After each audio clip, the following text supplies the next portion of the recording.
Hi குட்டீஸ், அனைவருக்கும் இனிய மாலை வணக்கம். புத்தாண்டு நல்வாழ்த்துக்கள் குழந்தைகளே.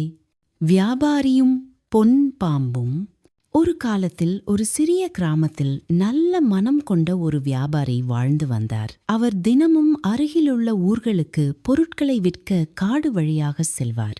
ஒரு நாள் மரத்தின் கீழ் ஓய்வெடுத்துக் கொண்டிருந்த போது ஒரு பொன்னிற பாம்பு விழுந்திருந்த ஒரு கிளையின் கீழ் சிக்கி தவித்துக் கொண்டிருந்ததை அவர் பார்த்தார். அதை பார்த்த வியாபாரிக்கு இரக்கம் வந்தது. உடனே அந்த கிளையை அகற்றி பாம்பை விடுவித்தார். பாம்பு மகிழ்ச்சியுடன், "நீ என் உயிரை காப்பாற்றினாய். உனக்கு நான் பரிசு தர விரும்புகிறேன்" என்றது. அந்த பாம்பு வியாபாரியை ஒரு மறைந்த குகைக்கு கொண்டு சென்றது. அங்கு பொன்னால் நிரம்பிய நாணயங்கள் இருந்தன. "நீ தினமும் ஒரு பொன் நாணயம் மட்டும் எடுத்துக்கொள்ளலாம். பொறுமையுடன் இரு" என்று பாம்பு சொன்னது. வியாபாரி அந்த விதியை பின்பற்றி சந்தோஷமாக வாழ்ந்தார்.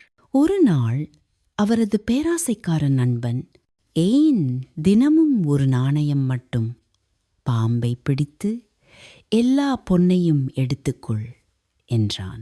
அவனின் வார்த்தைகளை நம்பி வியாபாரி பாம்பை பிடிக்க முயன்றார். கோபமடைந்த பாம்பு வியாபாரியை கடித்து மறைந்து விட்டது. அந்த குகையும் மறைந்து போயிற்று. அப்போதுதான் வியாபாரிக்கு தனது தவறு புரிந்தது. ஆனால் அது மிகவும் தாமதமாகிவிட்டது. கதை சொல்லும் பாடம்: பேராசை அழிவிற்கு வழி வகுக்கும். உள்ளதிலே திருப்தி அடைய வேண்டும். பை பை குட்டீஸ். மீண்டும் ஒரு குட்டி கதையுடன் நாளை உங்களை சிந்திப்போம். நன்றி குட்டீஸ்.